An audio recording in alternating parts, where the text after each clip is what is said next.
I describe as the mindset of a trailblazer. That they had to believe that their mind could conceive, that they could achieve, that they could venture into uncharted territory. Getting back to our theme, they were not influenced by what the world told them was not possible, but went out and showed the world what in fact was possible. No restrictions to their vision, no constraints on their imagination, and no limits to their possibilities. And if you think about that way of thinking, kind of the audacity to believe that you can do anything, what it reminds me of is that it actually reminds me of the way that children think. Because if you really think about children, children give us tremendous insight to what we were like before the world told us what we couldn't do or what we shouldn't do. Before the world started separating dreams from reality. Before the world started separating fiction from fact. And before the world started separating probabilities from possibilities. But if you think about it, you never hear a child speak about themselves negatively or describe someone else as having a negative characteristic or trait. That language only begins to emerge as they grow older, and adults like us step in and tell them what they can't do, what they shouldn't do, and what they'll never do. Think about it. You don't hear a child say, "I'm not a math person," or "the jungle gym's never been my thing," or "the seesaw's kicking my butt." That kind of language. They live in that world, again, that doesn't separate fantasy and fiction from fact. So, another example, I did a workshop about 2-3 years ago with some elementary school children. And I asked them, I said, "What do you want to be when you grow up?" A little girl told me, she said, "I want to be," and she's looking dead in my eyes, "I want to be a lawyer, a doctor, and a teacher, because I want to help people." I said, "Really?" And the first thought came to my mind was, do you know how long you're going to be in school? To be a lawyer, a doctor, and a teacher? You know how much debt you're going to have? Law school, medical school, and school education. And I had to check myself. I said, who am I to tell her that she can't be a lawyer, a doctor, and a teacher? And in fact, I encourage you, as we think about not limiting possibilities, those of us of all ages, to not allow the world to silence that voice that once, and hopefully does, still live within you, that once told you that you could do anything, be anything, and accomplish anything. It is that spirit, that voice of your childhood, that I believe ultimately leads you to your destiny. And I believe that when you tap into that childlike quality, that childlike way of thinking, that you do believe that the world is your oyster, that you look beyond all the isms that might seek to suppress it. You look beyond the realism and the pessimism and the syllogism and the cynicism and all the other isms that might try to suppress that voice, because I believe that it will lead you to your destiny. And that way of thinking that I've described, I believe that we've lost a sense of that imaginativeness, of that sense of possibility. I had my 2 cousins visit me last summer. One is high school, one's college. They visited me on a Friday. By Saturday morning, they came downstairs and said, "Cousin Randall, we're bored." I said, "Yo, what?" He said, "We're bored." I said, wait. You came into my house with CDs, iPod with MP3s, DVDs, you got an Xbox, a Game Boy, a GameCube, a PlayStation, an XM radio, a laptop, a desktop, HD TV with 2 billion channels, the internet, and you're bored? I said, wait, go outside and do what I did when I was a kid. Go outside, find a can, and you kick it until you like it. I said, go outside and play freeze tag, or dodgeball, or stupid ball, and don't come back until you like it, and they never came back. But my point is that way of thinking is one we should never lose. And if we talk about not limiting your possibilities, then it is fundamental that you must embrace that way of thinking. Another way of describing it is what I describe as the power of and. The power of A&D. That it is not the case that you necessarily have to believe that you should do this or that, but rather that you can imagine the reality of doing this and that.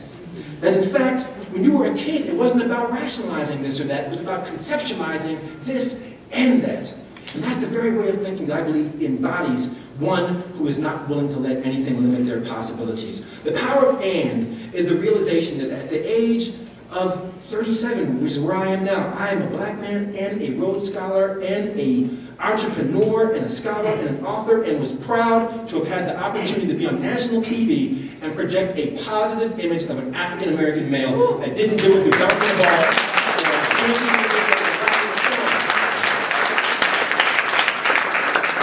And I don't say that to boast or brag, but I say that rather so that one of the lessons that I've learned from the legacy and the life of the likes of a Paul Robeson or others who I've mentioned is that it is better to begin with the premise you can do anything than to end with the realization that you could have done something.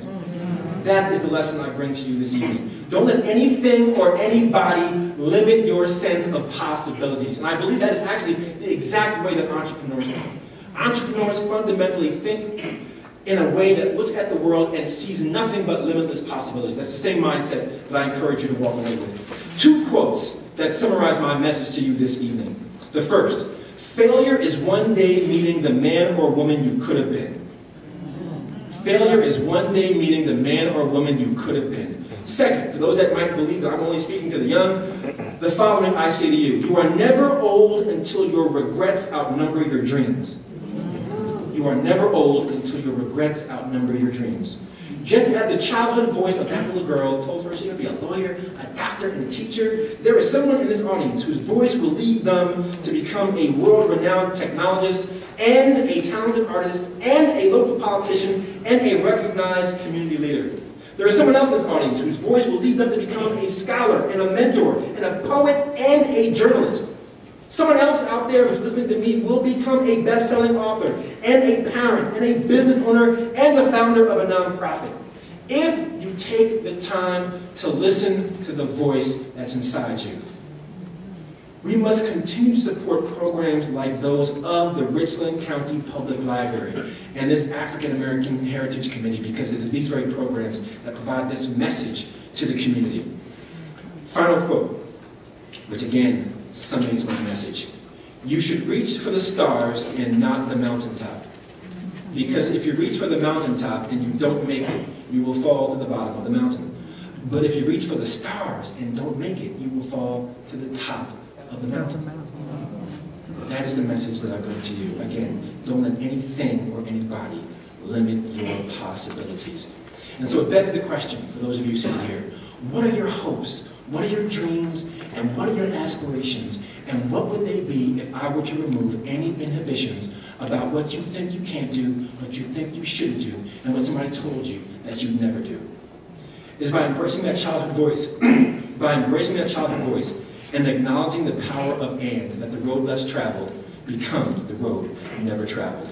Understand that we are not, as I conclude, we are not meant to follow in the footsteps of great figures among us, like Paul Robeson, like Barack Obama, like Coretta Scott King. We are meant to establish our own footsteps in the spirit and legacy of these great individuals. We're not meant to follow the paths of our ancestors, but rather to establish new paths in honor and recognition of our ancestors. And lastly, you are not meant to follow the road less traveled, perhaps for a while, but eventually you are meant to establish new paths, establish new roads, and create the road never traveled, that it might be a little easier for somebody else to come behind you. Which, in closing, brings me back to the question I posed at the beginning of my remarks. Robert Frost wrote that 2 roads diverge in a wood, and I took the one less traveled by, and that has made all the difference. But what do you do when there is no road? If in order to be a trailblazer, if in order to not let anything or anybody limit your possibilities, the road less traveled must become the road never traveled, then what do you do when there is no road? The answer is that the road is made as one walks. Or, stated differently, you make the road. You make the road. We therefore look to you in this community of Columbia, and those of you at the Richland County Public Library, as symbols of hope and symbols of progress, as the next generation of trailblazers that will influence the world and not be influenced by the world. You are the best and the brightest. You are ballers and shot callers. You are all that, a bag of chips and Kool-Aid and some sweet tea. You are the truth. You are the real deal. You are the proof that is in the pudding. You are too legit to quit, too strong to be wrong, too blessed to be stressed, and too anointed to be disappointed. That's